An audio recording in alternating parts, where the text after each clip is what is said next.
बिस्मिल्लाहिर्रहमानिर्रहीम, अस्सलाम वालेकुम। एवन टीवी के न्यूज़ स्टूडियो से मैं हूं अलीशा अब्बासी और मैं हूं आयशा हमीद। नजर डालते हैं हेडलाइंस की जानिब। कंपनियों को पाबंदियों की फहरिस्त में क्यों डाला, पाकिस्तान का शदीद रद्द-ए-अमल।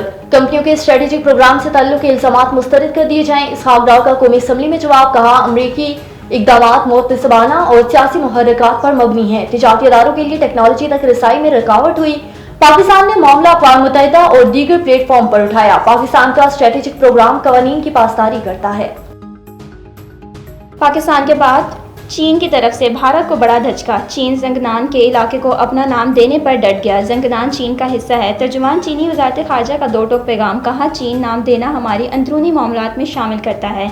चीन जंगनान को जनूबी तिब्बत का इलाका तस्वुर करता है। फतेह 1 और फतेह 2 मिसाइलों से पठानकोट पर हमले, फुटेज सामने आ गई। 10 मई 2025 भारत के लिए इबरत का दिन।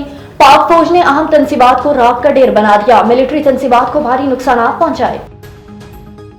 बरहमूस मिसाइलों का डिपो तबाह, पाकिस्तानी मौक़िफ़ की तस्दीक। भारतीय पंजाब में वाक़े 20 से ज़ायद तबकारी के बाद अलर्ट जारी। करीबी इलाकों को शदीद खतरा, इनहला के अहकामात जारी हैं। और पाक फौज ने दुश्मन को वाज़ेह शिकस्त दी। नफरत की सियासत खत्म हुई तो मुल्क मुत्तहिद होगा। सियासी क़यादत के लिए पाकिस्तान रेड लाइन होना चाहिए। मरियम नवाज का खिताब, बोली गंदम ना खरीदने पर प्रोपेगेंडा किया गया, काश्तकार का नुकसान नहीं होने देंगे।